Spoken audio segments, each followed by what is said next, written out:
My whole nervous system was shot. I had a nervous breakdown to the point that I started throwing up. Juan Cubero lived in constant fear. His stepfather was an alcoholic prone to violence. His mother was the target. I was right there. I saw everything. Most of the time, he would come drunk and try to beat on my mother. I was always in the defense. The youngest of 4 children, the only place Juan found peace was by his mother's side. My mother loved her kids, and she would take us all to church, listen to the word and sing. Sometimes I would go to the pulpit and pray, and I'll fall asleep in the pulpit. He was 9 when his mother and stepfather divorced. By then, they had moved to Puerto Rico, where Juan came face to face with another side of violence, the projects of San Juan. It was just nobody's land. Just shootouts, murders. The kids were violent also. I was constantly fighting. I didn't have no other choice but to protect myself. Juan decided the only way to get over his fears and anxieties was to become someone whom others feared. My role model was Pablo Escobar, one of the biggest drug dealers in the world back in the 80s from Colombia, Medellin cartel. One day I'll be like him. Power, money, respect. Over the next 6 years, Juan went from being a small-time weed dealer to a cocaine trafficker. Finally, he had the power, money, and respect he wanted. But his anxiety only intensified. It was a mental battle.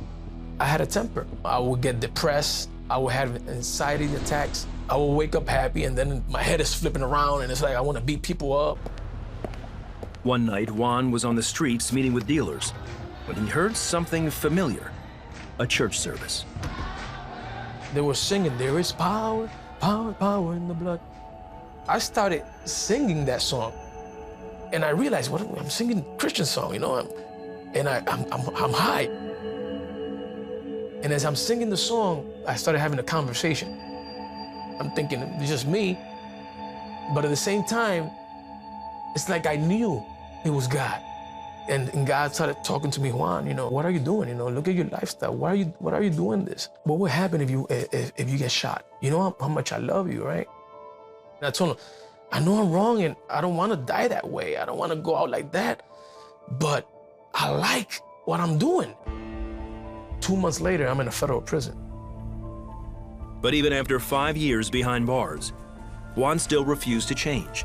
It wasn't until he was locked up on a DUI charge that he realized his decisions were leading him nowhere.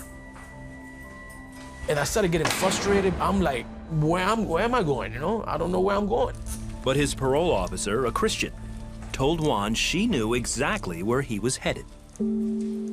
She says, "Off the record, you're gonna be an international evangelist."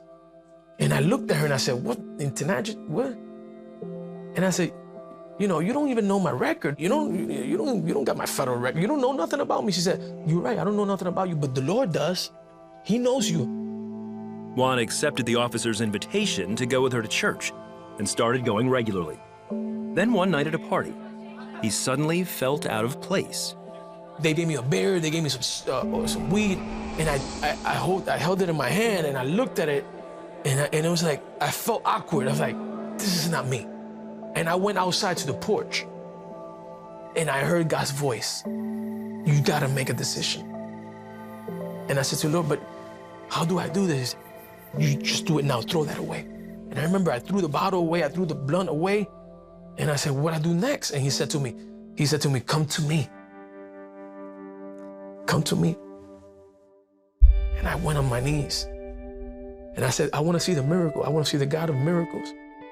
Please do what you got to do." Peace came over me. Peace came over me. And from there on, my life has changed. He walked away from the drug world and got a job as he finished up his parole. Today, he is happily married and travels as an international evangelist, sharing his story of redemption.